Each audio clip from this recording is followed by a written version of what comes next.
ازيكم حبايبي؟ عاملين ايه؟ يا رب كده دايما تكونوا بخير. اهلا بيكم في مطبخ مرمورة. النهارده بقى فيديو جديد، وهنعمل مع بعض الكحك الجميل بتاع العيد ده بمقادير مظبوطة. وكل سنة بقى وانتم طيبين، وعيد سعيد عليكم يا رب. الكحك بتاعنا ناعم النهارده، شايفين بقى شكله تحفة ازاي؟ النتيجة بتاعته روعة، مقادير مظبوطة جدا. انتوا هتجربوه هتشوفوه بنفسكم. يلا بقى اشتركي في القناة ودوسي على الجرس واختاري الكل عشان يوصلك اشعارات فيديوهاتي الجديدة. ولو عجبك الفيديو ما تنسيش اللايك، لان هو ده اللي بيرفع الفيديو ويخلي اكبر عدد من الناس تشوفه. المقادير بتاعتنا بسيطة جدا. انا معايا 5 كوبايات من الدقيق. الدقيق ده طبعا بتاع الكحك والبسكوت، انا كنت وريتهولكوا. معايا 5 كوبايات بس ناقصة نص كوباية وحاطة بدلها نشا. وده المكون الجديد اللي هتحطيه على الكحك المرة دي، وهيخلي الكحك بتاعك ناعم جدا. ومعايا 2.5 كوبايات من السمنة البلدي. مقدار السمنة لو انت عايزة الكحك بتاعك ناعم لازم يبقى نص الدقيق. لو انت عاملة كيلو دقيق يبقى نص كيلو سمنة. لو انت عاملة 10 كوبايات دقيق يبقى السمنة 5 كوبايات. المقدار بتاعنا النهاردة زي ما قلت لكم 5 كوبايات دقيق و2.5 سمنة. ومعايا هنا معلقتين من السكر البودر. السكر ده انا طحناه، ودي قطعة من الخميرة البيرة انا حطيت عليها معلقة من السكر ودوبتها زي ما انتم شايفين. ودي ذرة من الملح بتاعت كل المخبوزات، دي مهمة جدا برضو. ومعلقتين كبار من السمسم. السمسم ده حسب الرغبة، لو انتي بتحبيه حطيه، لو عايزة تزودي زودي، لو عايزة تلغيه خالص من الوصفة مفيش اي مشكلة، بس انا بصراحة بحبه جدا. ومعايا معلقة من البيكنج باودر وكوباية الا ربع من المية. هنتكلم على المية لما نبدأ العجن بتاع الكحك. انا خلاص دي المقادير بتاعتي زي ما انتم شايفينها كده. لو عايزة تزودي معلقتين من اللبن البودر برضو بيبقى حلو جدا. دي المقادير بتاعتنا سهلة وبسيطة جدا.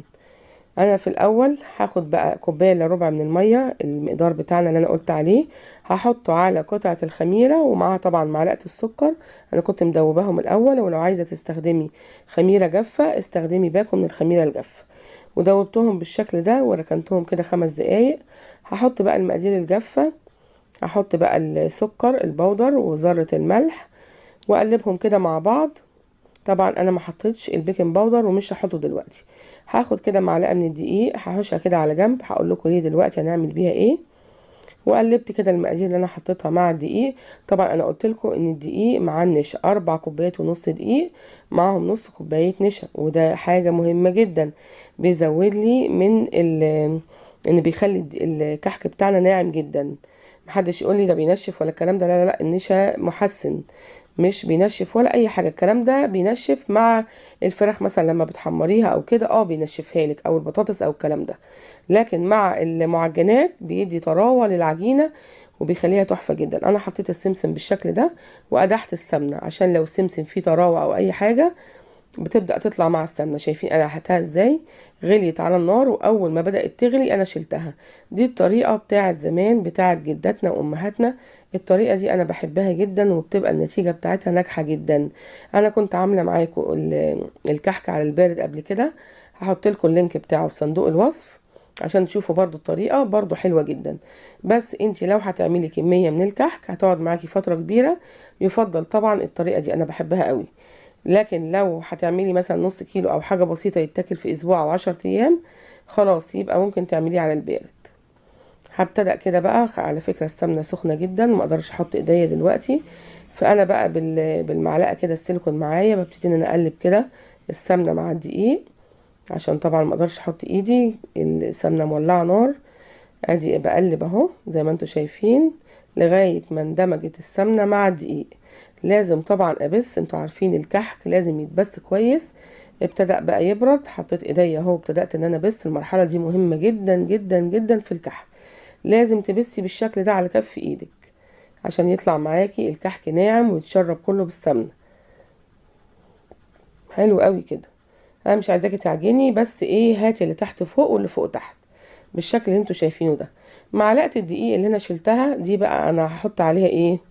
هحط عليها معلقة البيكنج باودر. ما قدرتش احط البيكنج باودر في الاول لان طبعا انا حطيت السمنة بتغلي ودي تعتبر زي الخميرة فهتقتلها. فبعد ما العجينة بتاعتي بدأت تبرد ابتدأت ان انا ارشها. وطبعا برضو الخميرة البيرة انا لسه ما حطيتهاش، لاني لو حطيتها في الاول برضو السمنة المقدوحة دي السخنة قوي دي اللي بتغلي هتقتلها. فانا بحطهم في الاخر بعد ما العجينة بتاعتي تبرد. خلاص كده باكد تاني البيكنج باودر حطيته مع معلقه الدقيق اللي انا شلتها. ودلوقتي كمان هضيف الخميره، الخميره بتاعتي اهي مع كوبايه الا ربع من الميه. عايزه اقول لكم بقى على حاجه بالنسبه للميه يا جماعه، ما تحاوليش ان انت تزودي عن كوبايه الا ربع. ليه؟ لان كيلو الدقيق بياخد كوبايه ميه، استحاله تزودي عن كوبايه الميه. لو زودتي هتلاقيه نشف معاكي، هيبقى الكحك ناشف حتى لو انت حاطه مقدار السمنه مظبوط. يبقى ما تزوديش الميه ابدا. المقدار اللي عاملينه النهارده اخد كوبايه الا ربع، حتى لو انت عجنتيه ولقيتيه كده مفرول لا برضو ما تحطيش ميه تاني. شايفين بقى؟ شايفين العجينه بتاعتنا ناعمه وجميله ومش مشققه ازاي؟ تحفه. دلوقتي انا هسيبه شويه كده يخمر. انا بقول لكم ما تعجنوش، هاتي كده من تحت على فوق بالظبط كده، تعجنيش علشان ما يبقاش ليه عرق ويبقى ناشف معاكي. حلو قوي كده. طبعا هغطيه وهسيبه كده ادي نص ساعه، برضو على حسب درجه حراره الجو، عقبال ما اعمل الحشوه بتاعتي. طبعا الحشوه بتاعه الكحك كتيره جدا، ممكن العجميه وممكن العجوه وممكن حاجات كتيره قوي انتي بتفضليها. ممكن تعمليه ساده، الساده برضو بيبقى حلو جدا. انا جبت كده قطعه من الملبن، حطيت عليها حته من السمنه البلدي وابتدأت بقى ان انا اعجنها بالشكل ده. طبعا السمنه البلدي بتدي تيست عالي جدا وبتخلي ريحه الملبن بتاعنا كده يبقى حلو قوي. هعجنها كويس جدا بالسمنه. شايفين؟ بقت حلوه قوي. لو انت عايزه بقى تضيفي مكسرات مفيش اي مشكله. انا بحب قوي عين الجمل مع الملبن، بيبقى الطعم بتاعه حلو قوي. عايزه تحطي بندق، عايزه تسيبيه ساده، براحتك اللي تحبيه، براحتك خالص يعني مفيش اي مشكله. عجنتهم كده كويس جدا زي ما انتم شايفين، وابتدأت ان انا اعمله كور كده صغيره على قد الكحكايه بتاعتي. حاولي تصغريه علشان ما يطلعش من الكحكايه بالظبط كده. جبت بقى قطعه من العجين، انا الباقي من العجين انا مغطياه مش سايباه مكشوف علشان ما ينشفش معايا. وابتدأت بقى اخد قطعه كده وعملت لها تجويف وحطيت جواها الملبن بالمكسرات وعملتها بالشكل ده. طبعا في بصمات دلوقتي للكحك بس انا بصراحة ما بحبهاش، لان الكحك بتاعنا النهاردة معمول بالخميرة وممكن البصمة تروح خالص لما الكحك يخمر. فانا بحب بصراحة المنقاش واخده عليه، بيبقى تحفة جدا. هاخد قطعة كمان وهبدأ بقى ان انا اعملها بالشكل ده برضو زي الاولانية، وهقفل كويس علشان مع السوا الملبن بتاعي ما يطلعش ويفور من الكحكاية ويبوظ الدنيا. قفلتها كده كويس. هبتدي بقى ان انا انقشها نقشة تانية بالشكل ده. طلعي بقى الابداع بتاعك وانقشي بقى زي ما يعجبك وفرحي ولادك وانقشي معاهم. في برضو البصمة دي بتبقى حلوة قوي، بس انا بصراحة زي ما قلت لكم انا بحب المنقاش. المقدار بتاعنا عمل لنا الكمية اللي انتوا شايفينها دي 5 كوبايات دقيق.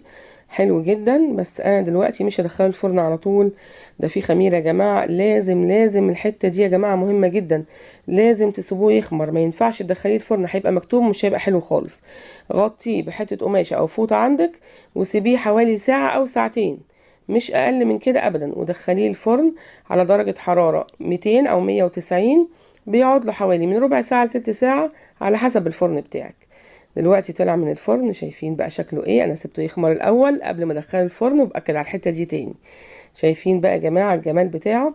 السكر البودر اللي انا كنت حطاهوله خلى اللون بتاعه تحفه. شايفين لونه في السوا روعه، حتى الملبن ما طلعش ولا فار ولا اي حاجه. ايه رايكم بقى؟ والنعومه بتاعته مش قادره اقول لكم على جماله وحلاوته. ايه رايكم في الجمال والحلاوه دي؟ كمان هقطع لكم كده كحكايه علشان تشوفوا الحشوه بتاعتها من جوه وعين الجمل والملبن. ايه رأيكم بقى؟ شايفين الجمال والحلاوة؟ الكحك بتاعنا ناعم جدا ومقاديره مظبوطة، وكل سنة وانتم طيبين. يا ريت تجربوه هيعجبكم قوي. ولو عجبكم بقى ما تنسونيش في اللايك والشير والسبسكرايب للقناة، وتشتركوا في صفحتي على الفيسبوك بنفس اسم القناة مطبخ مرمورة. يلا باي باي، سلام.